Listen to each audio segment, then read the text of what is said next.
আমি বললাম, হে আদম, তুমি তোমার স্ত্রী সহ জান্নাতে বসবাস করো এবং যেটা ইচ্ছা আহার করো, কিন্তু এই বৃক্ষর নিকটবর্তী হয়েও না, হলে তোমরা অনাচারীদের অন্তর্ভুক্ত হবে। এটা আদম রাদিয়াল্লাহু আনহু এর তৃতীয় ফজিলত।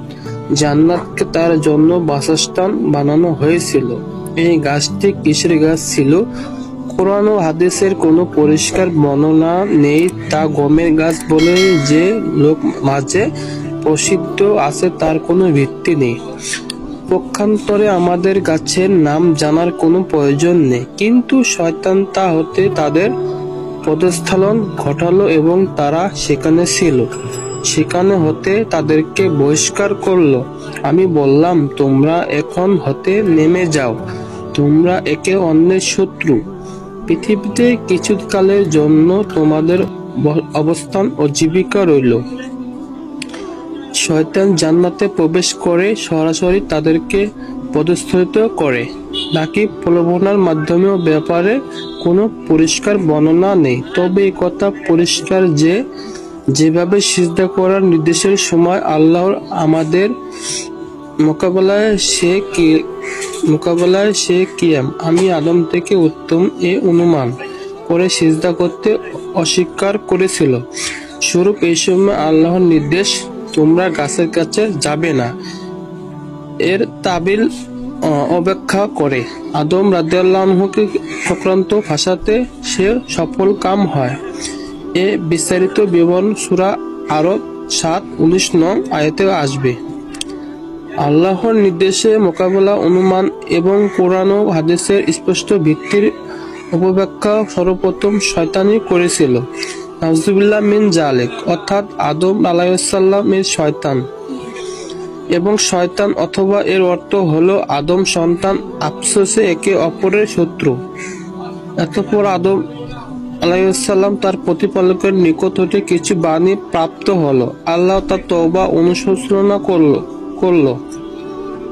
নিশ্চয় তুমি তওবা কবুলকারী পরম দয়ালু। আদম রাদিয়াল্লাহু আনহু লজ্জিত অবস্থায় দুনিয়ার আগমন করে তওবা ক্ষমা প্রার্থনার মনোনিবেশ করলেন। এই সময় মহান আল্লাহ তাআলা তার দিক নির্দেশনা ও সহযোগিতা করে তাকে ক্ষমা চাওয়ার সেই বাক্যগুলো শিখিয়ে দিলেন, যা সূরা আরফে 7-23 আয়াতে উল্লেখ করা হয়েছে।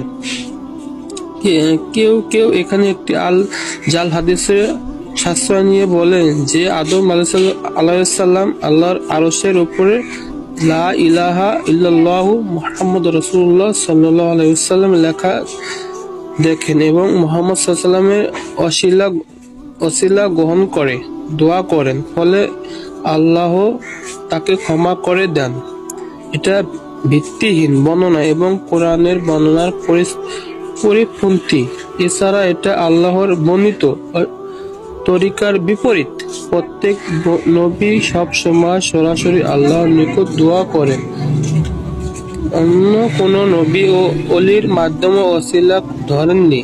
কাজে নবী করিম সাল্লাল্লাহু আলাইহি ওয়াসাল্লাম সহ সকল নবীদের দোয়া করার নিয়ম এটাই ছিল যে তারা বিনা ওসিলা ও মাধ্যমে আল্লাহর দরবারে সরাসরি দোয়া করতেন।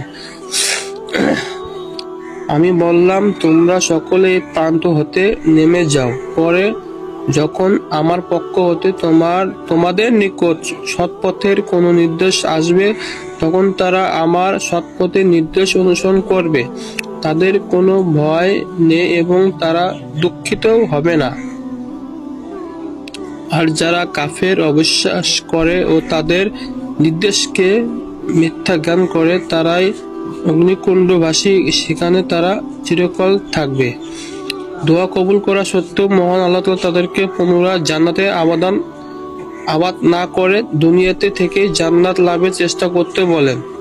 আর আদম আলাইহিস সালাম এর মাধ্যমে সকল আদম সন্তানকে জান্নাত লাভের পথ বলে দেওয়া হচ্ছে যে আম্বিয়া আলাইহিস সালাম এর মাধ্যমে আমার হেফাজত জীবন পরিচালনার বিধিবিধান তোমাদের নিকট আসবে। সুতরাং যে তা গ্রহণ করবে সে জান্নাতের অধিকারী হবে, আর যে তা গ্রহণ করবে না সে আল্লাহর শান্তির যোগ্য হবে। শাস্তির যোগ্য হবে। তাদের কোনো ভয় নেই এবং সম্পর্ক আখিরাতের সাথে অর্থাৎ আখিরাতের সংক্রান্ত যে বিষয় তাদের সামনে আসবে তাদের কোনো ভয় থাকবে না, আর তারা দুঃখিত হবে না। সম্পর্কে দুনিয়ার সাথে অর্থাৎ দুনিয়ার সংক্রান্ত যা কিছু তাদের হাতছাড়া হয়ে গেছে সেই ব্যাপারে তার দুঃখিত হবে না। যেমন অন্যত্র বলা হয়েছে যে আমার বর্ণিত পথ অনুসরণ করবে সে দুনিয়াতে পথভ্রষ্ট হবে না এবং আখিরাতে দুঃখ কষ্ট পাবে না।